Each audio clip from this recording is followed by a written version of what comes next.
We're up here in the field. I'm going to chop a couple wagons full.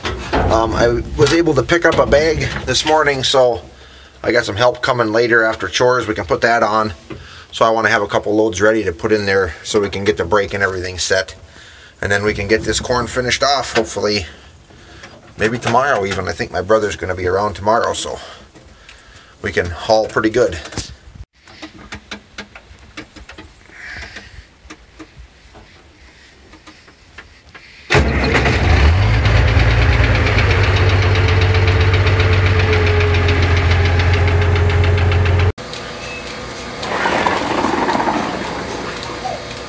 Alright, we're back up here again. I got that one load chopped earlier, then I had to run back and finish up some chores. I'm going to chop another couple loads here now to start that bag.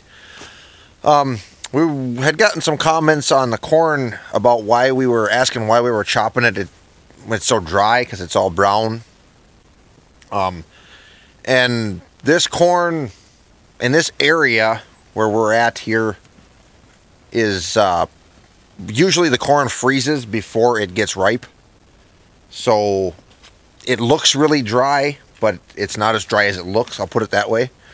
From what I've noticed, both in doing corn for silage and picking corn, ear corn, corn that ripens on its own, you know, and gets dried down to where it needs to be just from maturing, when that corn is dry, it's dry. But when it freezes, the leaves and the outside turn brown right away, but the plant is no longer using the moisture that's inside of it, so it's kind of locked in there.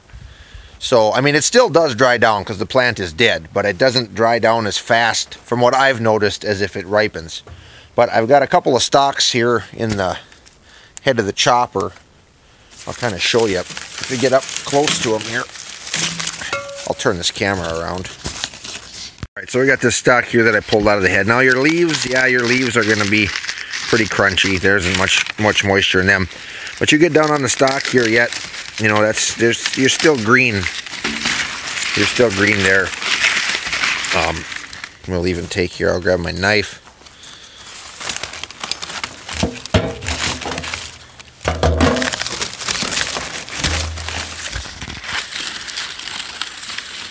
Let it focus in there. See, there's still a lot of moisture in that corn yet. A lot more than what it looks like. So I realize that. Here, let me turn this around again. See there, I mean, there's quite a bit of moisture in that stalk yet. The kernels, you know, the kernels will start on some of this corn. They're probably starting to get a little hard now. But even this one here, you know, I'll see if I can get it in the picture here. It is getting a little hard, but it's still, I can still break it open fairly easy with my finger. You know, that end is, so, I mean, it's not, you know, I mean, this corn would be, if I wasn't going to use it for silage, it would probably never get dry enough in the field to combine for grain. If it did, you'd probably be looking at January or February. And if we have any amount of snow up here, you're not going to get up here, just because it drifts in so bad. And usually by that time the deer have it completely cleaned out. And as far as for high moisture ear corn, I could do that, but that I normally put in that silo by the barn because it's the smallest diameter. It's easy to feed it, keep it fresh. And there isn't, the amount that's left, if you were going to just take the ears, there isn't that much there.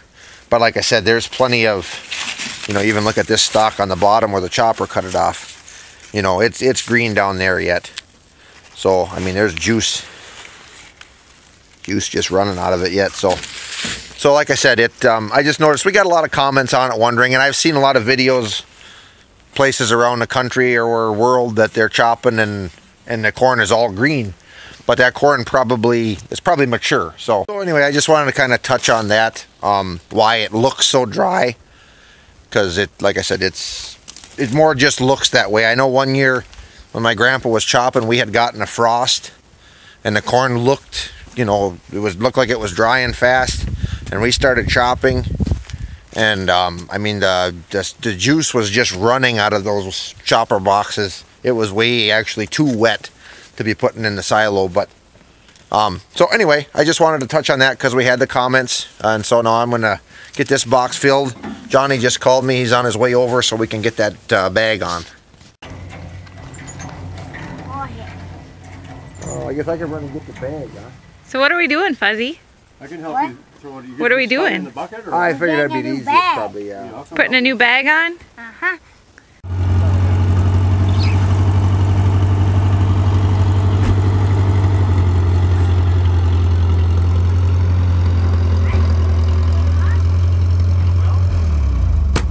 First you gotta open it. The bag. So, you, is it important to you where the writing is? I guess it doesn't really matter too much. So yeah, keep going your way a little bit, because I got the writing right here by me. Okay. Okay, now, just get it up here and just lay it on there. Okay. And, That's right. pull that down. Like that. And if you, I'll hold this if you want to go, crank that up some. Okay.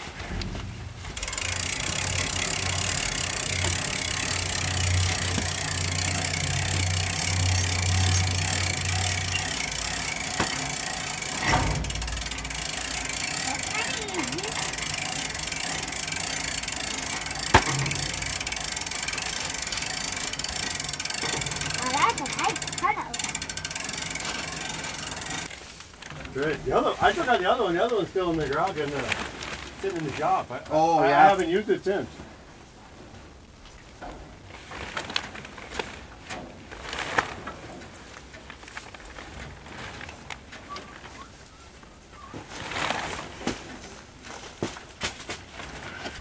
Should be good for now. Okay. Let's get this bottom up on the tree here. What for these people?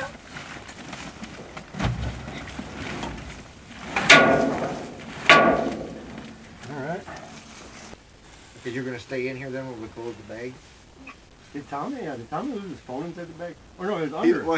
He left it on the top and then we pulled the bag over it. Oh my And he god. was trying to find his phone in there.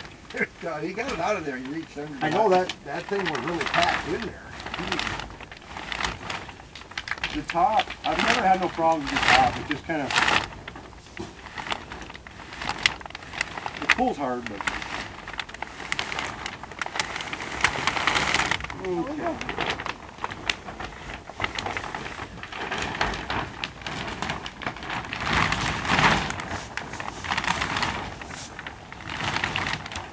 Go a little further, Alan.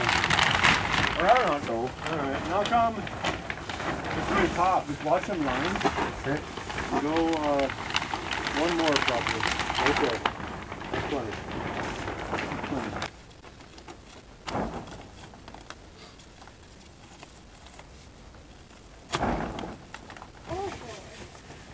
This, I'm going to tie a piece of string through here.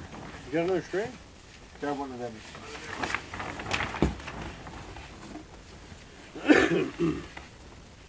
Thank you. That way it'll stay on here, not the whole.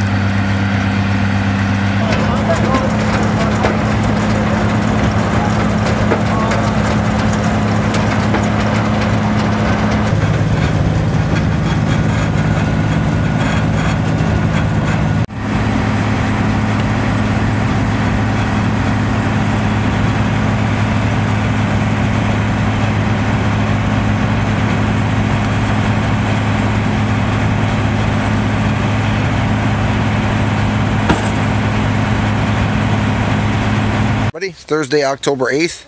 I got one pass left in the center section of this cornfield, and then I got the far section. I think there's 16 loads left in the far section, and I think there'd be about 2 loads out of this middle. So we're gonna get hooked up here, fire up, and get chopping and see if we can get this rest of this corn knocked out today. And then there won't be enough there to fill that bag, but I've got some third crop, a couple fields. I think I'm going to chop that as well and put it in the bag just to finish off that bag, because otherwise you just wind up with a short stubby bag all left on the bagger, and that's kind of a pain. So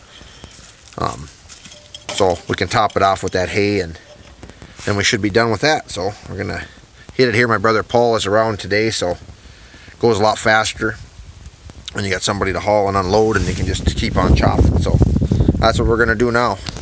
All right, last 2 rows of this strip, and then we got the next one just over there. Like I said, I think there's about 16 loads in that piece, and I took a couple off of here. So we'll get started with this.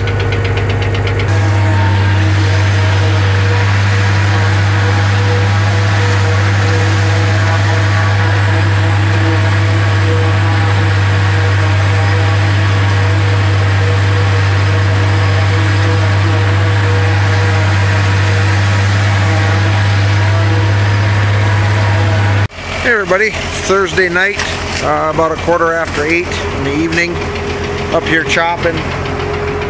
We had some breakdowns a little bit today, so we didn't get too much chopped earlier today.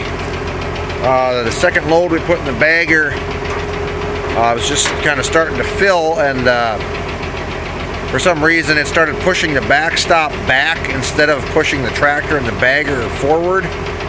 So it the bag got over the bottom of the backstop, so we had to do a bunch of finagling around to get that straightened up before we got too carried away. So anyway, we got that done. That took quite a while. And then I came up and started chopping. I think I got 2 more loads chopped, and then we had a little breakdown on the chopper. I'll kind of show you what happened there. This U-joint here came apart. I think actually the one that was in here, somebody had done some fabricating on it. They had one of these pins in here, must have broke, so they had like a bolt stuck in there and welded in. Because I keep it greased pretty regular, but I think it was something more to do with that. Anyway, this broke and fell down, so we had to, luckily I have a 782 chopper at home for parts, and this shaft and joints and sprocket were the same. It was kind of a job to get out of there because we had to take this apart. The 782 didn't have this cover, but we had to pull this out, which was a little bit of a hassle. And then there's a nut behind here, and then there's 2 bearings inside of this. Just kind of had to pull that apart. So anyway, replaced both of them as long as I had it apart, put the whole shaft and everything in, sprocket off the other one. So that should be good to go now, but that ate up a lot of the day, so we're going to try to get a few loads in here this evening now, and hopefully we won't get this piece finished tonight, but we should be able to get it tomorrow if we don't have any more issues. I'm glad we had if I wouldn't have had the parts for this, that would have probably delayed us a couple days, but I'm glad I had that. So anyway, we're going to get back to chopping here now and see if we can get a couple more loads in.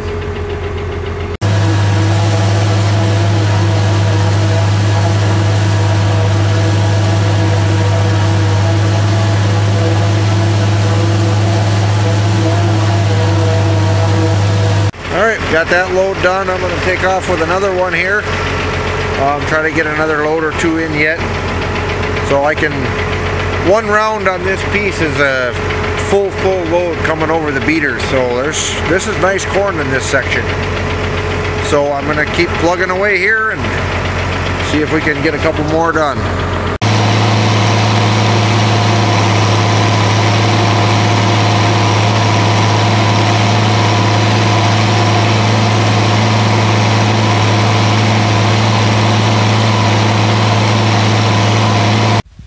Alright, well I got that another load chopped there, and then I think I'm going to head back now for the night.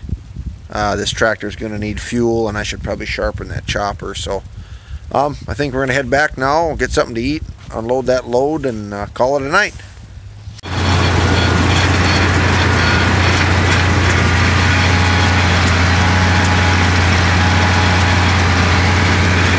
Just finishing off the last load for the night.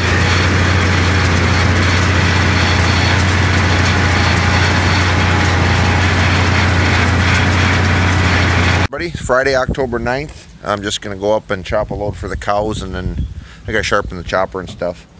But I thought I'd show you kind of what broke on the chopper yesterday. This is the, let's see here, this is the sprocket that drives the upper feed rollers. This goes on the one feed roller, and then the chain goes to the front one. And then you can see here where somebody has welded a bolt in here, and they did the same thing on this one, I believe. But this is the U-joint that came apart here, so they've done some welding on this too. So anyway, I was able to rob one off of that that other chopper. I've got the other part of this knuckle sitting over on that parts chopper, but anyway, that's what broke on there. That's what the busted pieces look like anyway. So I'm gonna go unload some stuff out the back of my pickup, put the fuel barrel in, and start chopping some for the cows, and see if we can finish that today. There's about 10 loads I think left up on that piece. So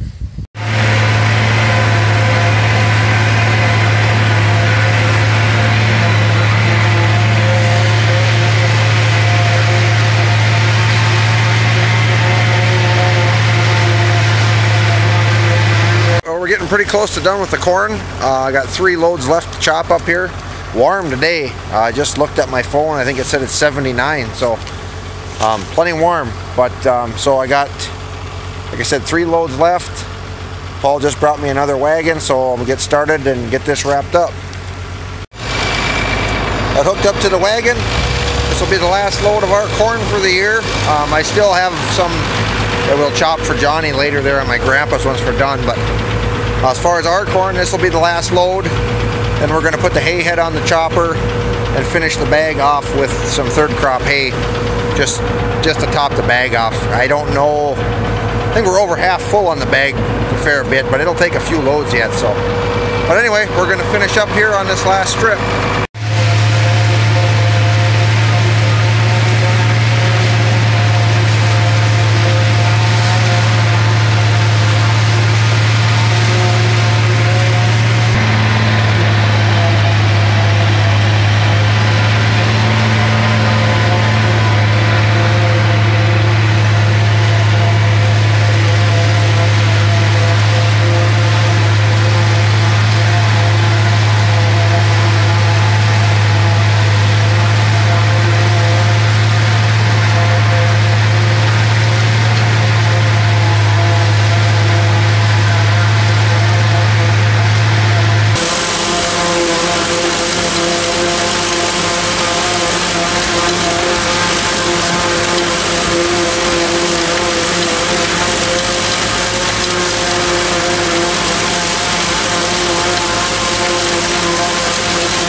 Back at the farm here now, he's putting that last load of corn in the bag, and boy, I haven't seen that bag for a while. I've been up in the field. It's probably not going to take too many loads of hay. It is set up further than the other bag, so you can't compare it to that one. It's the same length, but I moved it up a little to get more of it on the slab, because when I put the other bag on there, I put it in the same place I did last time. Not thinking, because I had to go off the slab back further, but thinking of it after we started, the reason I did that was because we needed to be able to get in and out of the machine shed over there where that picker is parked. Now with that not being there, it doesn't really matter, so I could have came further ahead with that one too. But so anyway, this one we moved ahead further, and also we did it so I had room behind it to come around with the wagons to unload. Otherwise I would have been too far back. But anyway, I'll turn this around.